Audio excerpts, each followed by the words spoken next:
Hello, নমস্কার। পিনাকি ভট্টাচার্য বলতেছিলাম। কে বলতেছেন? Hello hello. নমস্কারের খেতাপুরি। ওই পিনাকি ভট্টাচার্য, আমি তোর কোন পাকা ধানে মই দিছি যে তুই আমার ক্ষতি করতে সবসময় শুরু থাকিস, সবসময় রেডি থাকিস? মানুষকে লেলিয়ে দিয়ে আমাকে কেন ধ্বংস করতেছিস? তোর মতো জারওয়ানি এই এই এই পৃথিবীর বুকে থাকা যাবে না। কেননা তুই হচ্ছিস একটা ভাইরাস।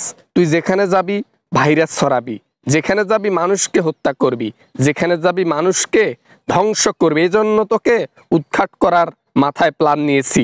একটা অডিও কালকে ফ্ল্যাশ করছি, আর একটা অডিও ফ্ল্যাশ করার পরেই যে রিয়াকশন দেখলাম পাবলিকের, আমার মাথা নষ্ট।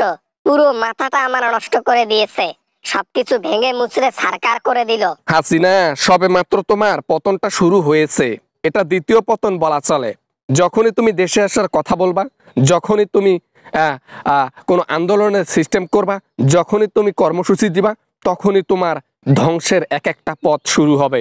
ওই ওই পিনাকি ভট্টাচার্য, তুই কত টাকা নিবি বল? তুই কত টাকা নিবি? কত টাকা নিলে তুই আমার পক্ষে আর কোনো ভিডিও বানাবি না, আমার বিপক্ষে কথা বলবি না?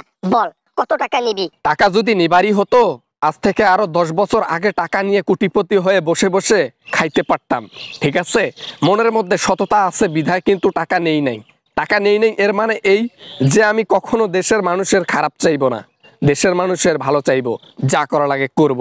দেখ, আমি তোকে অফার দিতেছি, আর আমি যদি ক্ষমতায় যাই এবার, তাহলে তোকে শেষ করে দেব। পুরো পুরো দেশবাসীর সাথে সাথে যতগুলো আমাকে বিপক্ষে কথা বলেছে, যারা যারা আমার ধ্বংসের পথ খুলে দিয়েছে, তাদেরকে শেষ করব। গোয়া কুটকুটায় মনে মনে হাসো, হ্যাঁ? গঙ্গলের ছাওয়া মঙ্গলত হাসো, হ্যাঁ? তোমার কি পিছনে একটা বড় বাস দেই নাই? আরো বড় বড় বাস খাবা দেখো। একটু সহ্য করো, সময়টা যাক, তারপর দেখো বিশাল বিশাল তোমার পিছন দিয়ে কিভাবে ক্যারকেস্টে বাস দেই, সেইটা টের পাবা। এই শালার ঘরের জন্য আমার জীবনটা শেষ। এই শালার ঘরের জন্য স্টুডেন্টরা একটু শান্ত থাকতো, এগুলো একদম লেলিয়ে দিয়ে একবারে স্টুডেন্টদেরকে একেবারে ফায়ার বানিয়ে ফেলাইছে, আগুন বানিয়ে ফেলাইছে। এখন যেখানে কথা বলি সেখানে আগুন। সবেমাত্র আগুনের দেখছো কি? তুমি দেশে আসার কথা বললেই দেশের প্রতিটা জায়গা থেকে তোমাকে ধ্বংস করে দেওয়া হবে।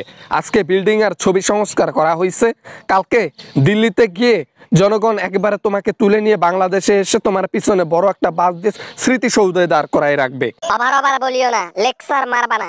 আমাকে তোলা অত সহজ নয়। আমি দিল্লির রানী এখন, আমি মোদির বউ এখন। আমাকে তুলে নিয়ে গেলে পুরো ইন্ডিয়া বাংলাদেশকে গ্রাস করে দেবে, সে কথা খেয়াল রাখছো একবার? তোমার ভাতার যদি শোনে এই খবর, তাহলে আমাদের আগে তোমার ভাতারে তোমার পিছনে লাথি দিয়ে বের করে দেবে, দিয়ে বলবে বাংলাদেশে তুই যা। তোর মতন জঞ্জাল এনে আমি যে কি ভুল করেছি এইটা বলতে বাধ্য হবে তোর ভাতার। কয়দিন দেরি কর, তোর ভাতারই তোকে ডিভোর্স দিয়ে দেবে। পিনাকি ভট্টাচার্য, মাথা গরম করিস না। মাথা গরম করলে ক্ষমতায় যাব, ক্ষমতায় গেলে কিন্তু সব কটাকে শেষ করে দেব, জনগণকে শেষ করে দেব। আমার পিছনে লাগালাগি, হ্যাঁ? আমি দেখে নেব এর শেষটা আমি। ওই হাসিনা, বাংলাদেশের মানুষের বড় বড় বাল গাজাইছে, বুঝছো? বড় বড় চুল গাজাইছে, চুলগুলা কাটার লোক পাইতেছি না, তো এজন্য বলি কি, তুমি ভাড়া হিসেবে বাংলাদেশে যাও, যা ঘরে ঘরে সবার চুল কেটে আসো। উপরেরটা না নিচেরটা করে কেটে আসো। আগুন নিয়ে খেলা করতেছো, আগুন নিয়ে খেলা করতেছে। আগুন যে কত ভয়াবহ হবে দেখতে পারবা। সূর্য যেরকম ভয়াবহ হতে পারে গরম দিনে, হাসিনাও গরম দিনে ভয়াবহ হবে, দেখিও। যার জীবন বাঁচাতে প্রতি সময় প্রতিটা মুহূর্তে বেড শেয়ার করতেছো মোদির সঙ্গে, সে আবার আমাদেরকে হুমকি দিয়ে বলে হ্যাঁ ভয়াবহ হবা। কত বাল ফেলা ভয়াবহ হইছো এটা দেখা শেষ হয়েছে।